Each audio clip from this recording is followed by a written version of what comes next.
Las 48 leyes del poder. Ley número 4.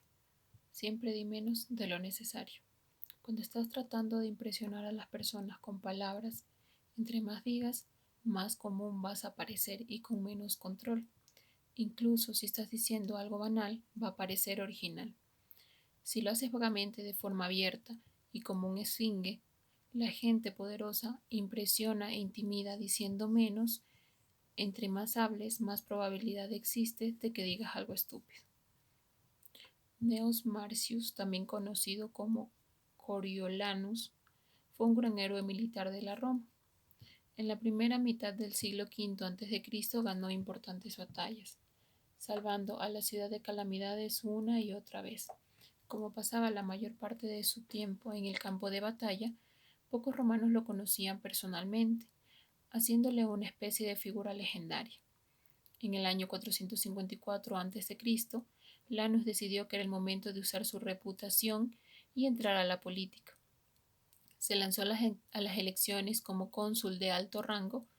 Candidatos para esta posición tradicionalmente hacían una aparición pública al comienzo de sus elecciones. Cuando Lanus apareció, mostró las docenas de cicatrices que había acumulado a lo largo de los 17 años de pelea por todo Roma. Muy pocos se concentraban en el discurso que éste daba, se concentraban en las cicatrices, lo cual era la prueba de su valor y patriotismo. Las personas estaban conmovidas por su heroísmo. Cuando el día de las elecciones llegó, Lanus hizo una aparición en el foro, escoltado por el Senado, la aristocracia. Albert, al derroche de confianza, las personas del común no se sintieron bien con Lanus.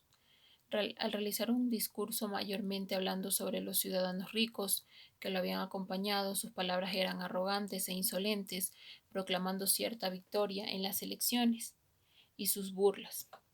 Especuló de la riqueza que le traería a Roma. Esta vez la gente lo escuchó. No se había dado cuenta de que este legendario soldado era también un bocón y un fanfarrón. Las noticias del segundo discurso de Lanus se regaron rápidamente por toda Roma, y la gente se aseguró de que no fuera elegido. Derrotado Lanus, volvió al campo de batalla con amargura y jurando venganza contra las personas del común que habían votado en contra suyo. Semanas después llegó un cargamento de grano a Roma.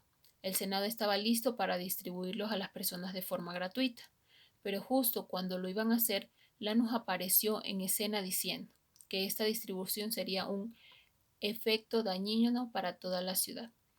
Con su palabra, la distribución de la comida se puso en duda. Lanus no paró ahí, empezó a combinar el concepto de la democracia, diciendo que deberían eliminar los representantes de las personas.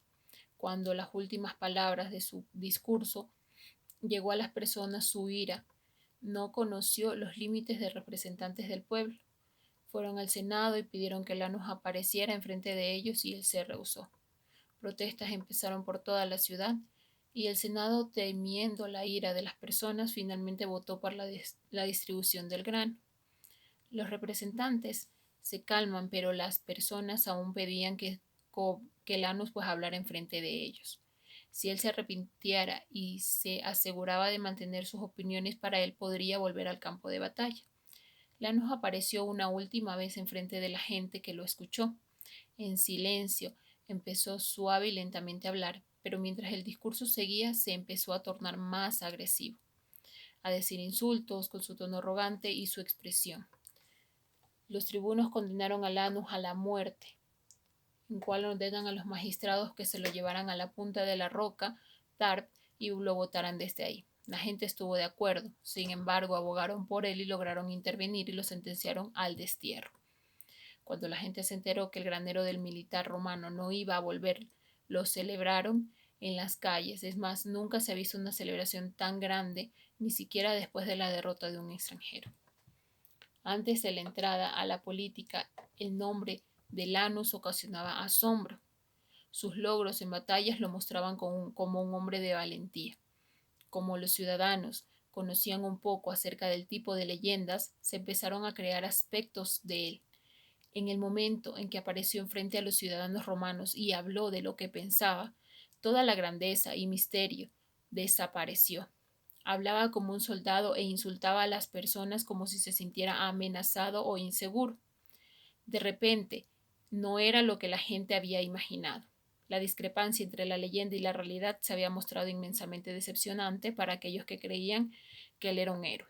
Una persona que no puede controlar sus palabras muestra que no puede controlarse a sí mismo y no es merecedor de respeto.